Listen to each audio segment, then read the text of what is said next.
Hello, good morning po mga kadiskarte. So, welcome back. Dito po tayo ngayon sa warehouse mismo ng Veroserve Corporation dito sa Gimba, Nueva Ecija. So, papakita ko sa inyo ang ating Shinong Rice Mill Machine. Ayan ho. Makikita nyo po dito, ayan guys, i-front camera ko na ito. Ayan. Makikita nyo po dito, maliit lang po ang space na kailangan nyo.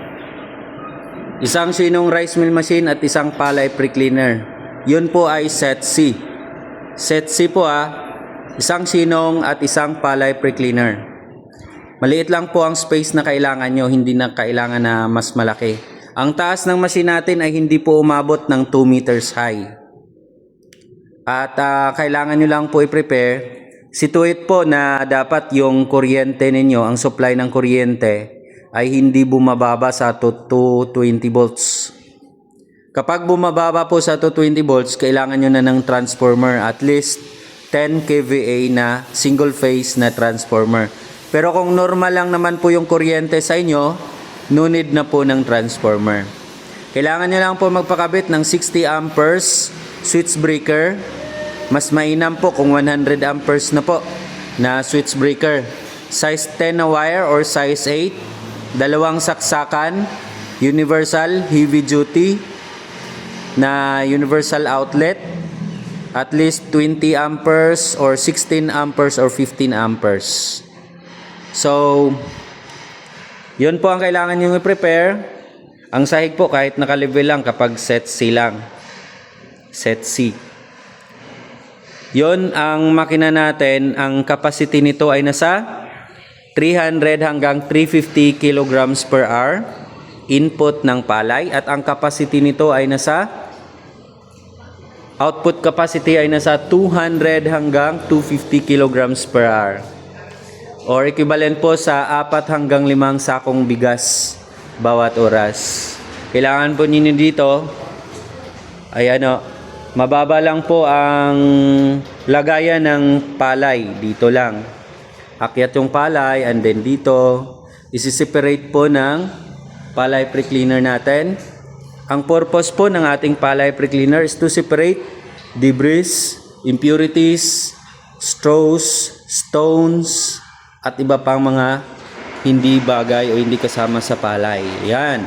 Malinis na po ang palay pagdating dito sa main machine natin. Dito naman po may blower po siya. Lalabas po dito yung mga tulyapes. Alam nyo ba yung tulyapes? Yung mga palay na walang laman. Diba? Maganda siyang tingnan, pero walang laman.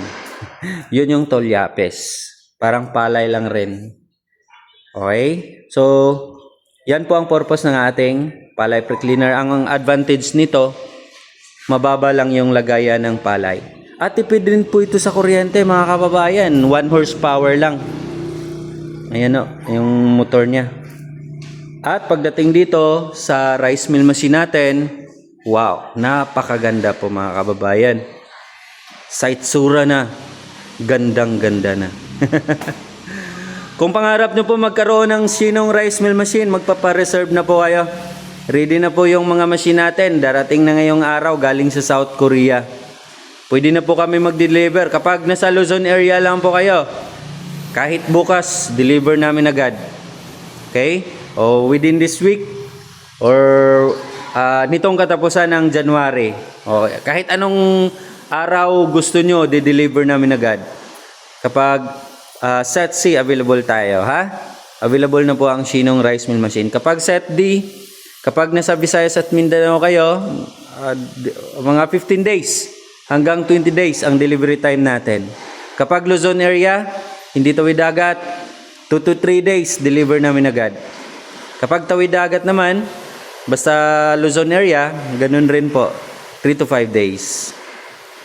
Yun lang naman po ang kailangan natin mga kababayan. Kung hanap nyo na kiskisan, na pangmaliitan lang, perfect po ito para sa inyo. Shinong rice mill machine na made in South Korea. Pwede po sa mga black rice, brown rice, red rice, kahit anong klaseng variety ng palay pwede dito. Ang kagandahan dito mga kababayan, 5-in-1 na po siya. Meron siyang halyard, husker dito. hindi po tayo gumagamit ng rubber rolls dahil impeller type po ito para po maiwasan ang pagkakadurog ng mga bigas. And then meron siyang built-in elevator, and then dadaan po siya sa polishing level control. Ayan po, kinokontrol natin yan kung anong gusto natin. Ayan, oh, yun.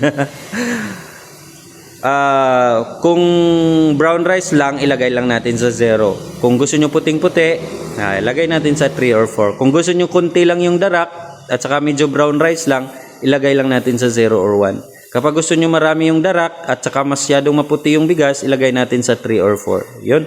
May option po kayo dito. At ang kagandahan dito mga kababayan, may built-in distoner na rin po. Yan ho ang built-in distoner natin sa loob niyan. Kahit gaano kalaki or kahit gaano kaliit na mga bato, buhangin man or white sands, kaliit, isi-separate po ng ating distoner. And then meron siyang built-in na rin po na broken rice separator. Alright? Kung gusto nyo set D, meron po kasamang rice sorting machine. PM na po kayo mga kababayan kung magkano po ang presyo na to. Pag-usapan natin. Tawag na po sa 0968-850-9777. Yan po, ako po si Ayan Canillas. Maraming salamat po.